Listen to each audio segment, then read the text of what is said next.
나는 이렇게 힘든데 그 남자는 잘 지내고 있는 것 같다고 느낀다면, 그래서 그 남자가 당신 생각에 울고불고 힘들었으면 좋겠다면 후폭풍 오게 만드는 방법을 아주 자세하게 알려드릴게요.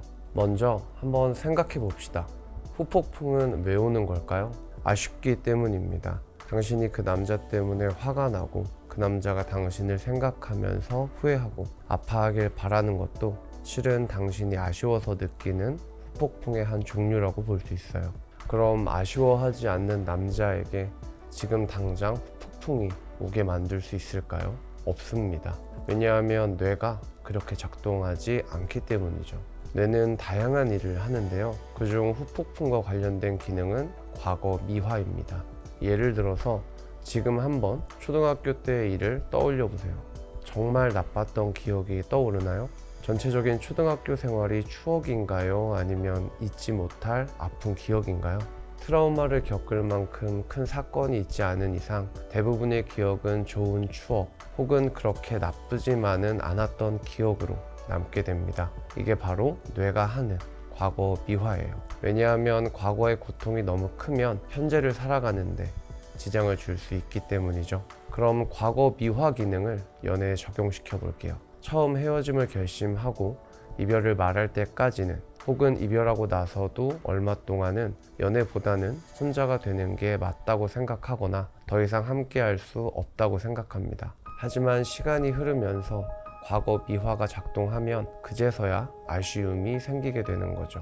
쉽게 말해서 지금 당장은 배가 부른 상태라는 겁니다. 배가 부른 상태에서는 아무리 맛있고 비싼 음식이 눈앞에 있더라도 손이 가지 않죠. 결국 다시 배가 고파지기까지의 시간이 무조건 필요해요. 따라서 후폭풍이 오게 만들려고 지금 당장 보여주기 식으로 무언가를 하는 행동은 아무런 소용이 없습니다. 오히려 아쉬움이 생길 때까지 완전히 사라져 있는 것이 더 도움이 되죠. 그럼 얼마만큼의 시간이 필요할까요?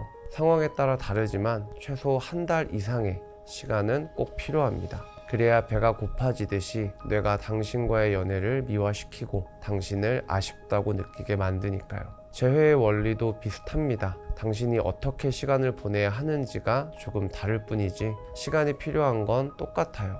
그래서 많은 분들이 일단 시간을 가지면서 자기 개발 열심히 하고 잘 먹고 잘 살고 그 남자에게 무관심해지면 알아서 후폭풍이 온다는 식으로 얘기하기도 합니다. 물론 틀린 말은 아니에요. 문제는 자기 개발이나 잘 먹고 잘 산다는 게 한 달 정도의 시간으로는 좀 짧다는 거죠. 그럼 어떻게 해야 될까요? 여기서 우리는 왜 자기 개발이나 잘 먹고 잘 사는 것에 대한 얘기가 자주 나오는지를 알아야 합니다. 바로 가치 때문이에요. 그러니까 시간을 가지면서 당신의 가치를 높이면 후폭풍의 크기가 더 커진다는 거죠.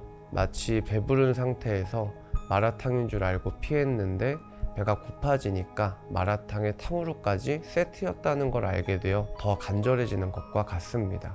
그래서 당신이 전남친 맘에 탕탕 후루후루 후폭풍을 새기는 거죠. 이렇게 당신의 가치를 높이는 방법은 재회의 관점에서 봤을 때는 굉장히 추천하는 방법입니다. 하지만 후폭풍의 관점에서 봤을 때는 애매해요. 왜냐하면 본질적으로 당신의 가치가 더 높아져야 한다는 것, 그리고 그것을 한정된 시간 안에 이루어야 한다는 것, 이런 몇 가지 제약 사항들이 있기 때문이죠. 그래서 제가 권해드리는 방식은 반대로 당신의 가치는 변하지 않았지만 상대방의 가치를 떨어지게 만들어서 상대적으로 당신이 더 가치 있어 보이게 만드는 거죠.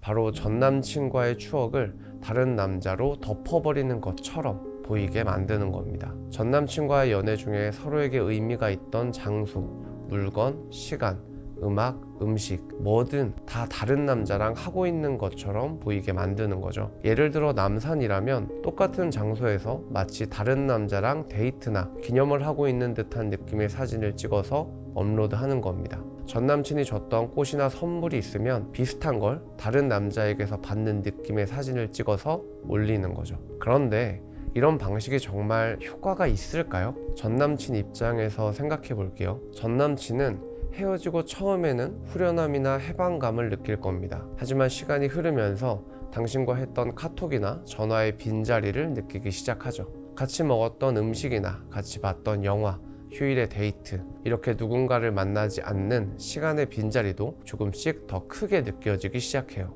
동시에 과거 미화가 진행됩니다. 싸웠던 기억은 잘 나지 않고 같이 있었을 때 즐거웠던 일이나 크게 웃었던 일, 사랑했던 흔적들이 생각나죠. 이렇게 당신은 뭐 하고 있을까 궁금해지기 시작합니다. 그래서 당신의 인스타를 몰래 보거나 카톡 부사를 찾아봤을 때 전남친 입장에서 예쁜 추억으로 남아있던 모든 것을 다른 남자와 하고 있다는 걸 알게 되는 거죠. 그럼 전남친은 기분이 어떨까요? 일단 짜증이 납니다. 왜냐하면 당신은 전남친의 자존감 자판기였을 가능성이 크기 때문이에요. 아마 당신은 사귀는 동안 헌신했고 사랑했고 다정했을 겁니다. 그리고 전남친은 그 모습이 당신의 가치가 낮고 자신의 가치가 높아서라고 확신했기 때문에 헤어짐을 원하는 거죠. 그런데 다른 남자랑, 그것도 추억의 장소에서 행복한 모습을 보인다? 가장 먼저 네가 감히 내 추억을 더럽혀? 라는 생각이 듭니다. 그래서 짜증이 나고 당신을 나쁜 여자라고 생각하죠. 당신의 헌신과 다정함이 연기였다고 생각하면서 뒤통수 맞는 느낌을 받는 거예요. 여기가 1차 후폭풍입니다. 이때는 자신이 당신보다 가치가 높다고 생각해요. 그래서 배신감이 주로 들죠. 이제 전남친은 당신 욕을 하면서 당신이 업로드한 사진 모두를 하나하나 자세하게 뜯어보기 시작합니다. 이때 전남친의 포인트는 당신이에요. 당신의 표정이 진짜인지, 당신이 받은 선물이 자신이 준 것보다 좋은 건지, 당신이 먹는 음식을 과거에 자신이 사준 적이 있는지, 이렇게 당신과 사귀었을 때를 비교합니다. 그러면서 여기선 재밌었는데, 그때 이런 건 못 해줬는데, 저런 선물은 싫다고 했었는데 등등 당신과의 추억을 돌아보면서 다양한 감정을 느끼기 시작하죠. 여기가 2차 후폭풍입니다. 이때는 자신과 당신의 가치가 같다고 생각해요. 그래서 당신이 잘해준 것에 대한 고마움, 자신이 잘 못해준 것에 대한 미안함, 이렇게 여러 가지 복잡 미묘한 감정이 들어요. 그리고 마지막 3차 후폭풍은 자신이 당신보다 가치가 낮다고 생각하게 되는 거죠. 전남친은 이제 심심할 때마다 당신이 업로드한 사진을 훑어봅니다. 사진에 나온 새끼가 어떤 새끼지? 내가 아는 새끼인가? 이렇게 남자의 정체를 예상해 보기도 하고, 근데 헤어진 지 얼마나 됐다고 남자가 꼬이지? 이렇게 당신이 얼마나 매력적이었는지를 떠올리기도 하며, 에이, 그래도 설마 사귀는 건 아니겠지? 이렇게 당신과 그 새끼의 관계에 대한 증거 확보를 하기도 합니다. 이때부터는 본격적으로 당신에 대한 아쉬움, 그 새끼에 대한 질투, 자신에 대한 죄책감이 시작되면서 어떻게든 다시 붙잡아야겠다는 생각이 들기도 하죠. 딱 여기까지 제가 당신을 위해 준비한 후폭풍 전략이에요. 어쩌면 이 영상을 보면서 재회의 가능성을 생각하시는 분도 있겠지만, 오늘 영상은 재회를 위한 영상이 아닙니다. 당신의 행복한 미래를 위한 영상도 아니에요. 오로지 당신의 통쾌한 복수를 위한 영상입니다. 그럼 이제 어떻게 해야 할까요? 최소 한 달이라는 시간이 있으니 모임도 나가고 사람도 만나면서 어떤 추억으로 조져줄까를 기획해야죠. 그러다 남사친이 생기면 본격적으로 추억 투어 하면서 사진 찍고 카톡 부사 주 1회, 인스타 스토리 주 3, 4회 정도로 업로드하면 됩니다. 제대로 먹힌다면 전남친은 분명 후폭풍이 와서 당신이 얼마나 가치 있고 소중했던 사람인지를 깨닫고 고통스러워 할 테니까요. 그런데 만약에 이 영상을 보면서 내가 이걸 굳이 왜 해야 되지? 라는 생각이 들었다면 축하드립니다. 이제 전남친은 당신에게 별거 아닌 사람이 되었다는 뜻이니까요. 이 영상을 보는 모든 당신이 그랬으면 좋겠습니다. 끝까지 봐주셔서 감사합니다. 지금까지 라이프 코치 키프로스였습니다.